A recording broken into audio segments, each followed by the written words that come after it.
El respeto a los derechos es la paz del individuo. Benito Juárez. Autoridades del plantel, compañeros profesores, estudiantes, comunidad educativa del Colegio Particular Antonio Flores, muy buenos días. El día de hoy presentamos el área de sociales un tema que es muy importante para nosotros, los derechos humanos. Quien está a cargo de la señorita Daniela Torres, estudiante del segundo de bachillerato paralelo B. Por favor, ponemos atención. Gracias. Buenos días, mi nombre es Daniela Torres Jiménez, del segundo de bachillerato B, represento el área de sociales, mi tutor es el licenciado Edwin Aguilar y mi tema a exponer son los derechos humanos, su historia y su aplicación en la actualidad. Los derechos humanos parten del criterio de que todos los seres humanos nacemos libres, en igualdad de condiciones, dignidad y derechos. Con la conquista de Babilonia, la redacción de la Carta Magna, la independencia de Estados Unidos y Francia, y con las atrocidades cometidas en la Segunda Guerra Mundial, nace el término y la Declaración de los Derechos Humanos, en 1948. Esto con el fin de unir pueblos y naciones. Estos hechos fueron precedentes y los más grandes hitos en la crónica de los derechos humanos hasta el día de hoy. ¿Qué son los derechos humanos y crees que son para todos? Exactamente, son para todos los derechos humanos y los derechos son básicamente lo que nosotros tomamos desde el momento de nacer, pues no, derecho a la vida, derecho a la salud, al trabajo, todo lo que nosotros adoptamos, ¿no? Como responsabilidades también. ¿Cómo se formaron los derechos humanos? Los derechos humanos se crearon en base a la reunión de las naciones que vieron la necesidad de que todos los seres humanos, por el hecho de haber nacido, deben ejercer todos sus derechos, como el derecho a la vida, como el derecho a la educación, como el derecho al trabajo, como el derecho a la salud, como todos los parámetros fundamentales que deben regir a todo ser humano por el simple hecho de nacer. ¿Cuál cree usted que sea la importancia de los derechos humanos en épocas de pandemia? Bueno, muy buenas tardes con todos los presentes. Vamos a hablar un poco de los derechos humanos, los derechos inalienables, muy indispensables, ¿no? Entonces, cuando hablamos que la sociedad se encuentra en pandemia, hablamos que existen varias necesidades. Primero, la necesidad de la salud, la necesidad de la alimentación, la necesidad de atención de las personas y poniendo en primer plano a los niños y adolescentes, ¿no? Entonces, los derechos humanos deberían cubrir por parte de toda la sociedad estas necesidades a las personas que se encuentran en pandemia.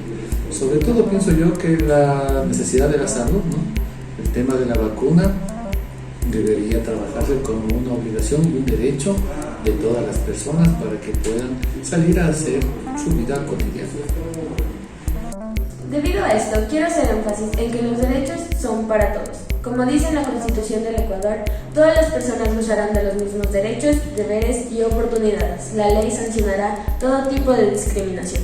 Pero este último año hemos visto que este artículo ha sido firmado y aplaudido, mas sin embargo no ha sido cumplido a su cabalidad.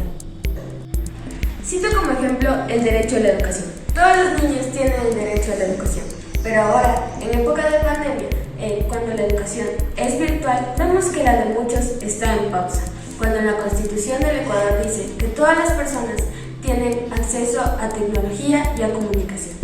Esta ley no se cumple. Entonces, ¿la ley es un derecho que se cumple para todos? Debemos analizar las leyes que rigen nuestro país y pedir justicia. Justicia para las mujeres, niñas y adolescentes violentados por familiares, por parejas, exparejas o simplemente por personas que gozan de la muerte. Entonces, ¿qué garantiza el Estado ante esta problemática que aumenta cada vez más las estadísticas y destruye cada vez más vidas en el país? Al parecer, nada. Por eso, cada vez existen más marchas, gritos y lágrimas de personas que exigen justicia, algo que ni siquiera debería exigirse porque es un derecho básico. Pero todo esto se logra solo con la educación. Cuando la educación sea no solo un proceso de transmisión de información, sino un ejercicio para que niños y jóvenes se cuestionen sus derechos y privilegios, lograremos una sociedad de empatía, valores y solidaridad. Así lograr un accionar transformador. Entonces, ¿y tú qué vas a hacer para cambiar esta realidad? Gracias. La Constitución del 2008 dice que la naturaleza gozará de aquellos derechos que le otorgue la Constitución. Todas las personas, individual o colectiva, tenemos derecho a una comunicación sin censura previa y a comunicarnos con nuestra propia lengua y signos. Se garantizará la inviolabilidad de la vida, una vida digna y una libertad informada sobre nuestra sexualidad, orientación sexual y vida reproductiva. Yo como joven y como estudiante he llegado a la siguiente conclusión. De los 30 artículos de la Declaración Universal de los Derechos Humanos, sin quitar la importancia que cada uno representa, mencionaré 4 artículos que a mi punto de vista son fundamentales. Primero, todos los seres humanos nacen libres e iguales en dignidad de derechos, mencionado en el primer artículo de los derechos humanos, y con este derecho empiezan todos los demás derechos. Dicho artículo es el fundamento de los demás. Se podría confirmar que sin este derecho sería algo inimaginable pensar en los demás. Sería algo absurdo, algo vacío, algo imposible. En segundo lugar tenemos que todo individuo tiene derecho a la libertad de opinión y de expresión. Estipulado en el artículo 19, en este se fundamenta todo lo que nosotros podemos no solo manifestar, sino sentir. Y eso es lo que se basa en la naturaleza humana, en el sentir, en el de pensar, en el de razonar. No es solo de hacer cosas como un ser mecánico, más bien poder poner pasión en todo lo que hacemos. Toda persona tiene derecho a la educación, artículo 26. La educación ayuda a la persona a aprender a ser lo que es capaz de ser, dicho por Hesiod. Con esta frase demostramos que la educación es el principio para poder explotar todas las capacidades ocultas y asombrosas que esconde el ser humano, y como consecuente, hacerlo libre y sin ataduras. La educación es la única herramienta que tiene el poder de hacer lo imposible posible.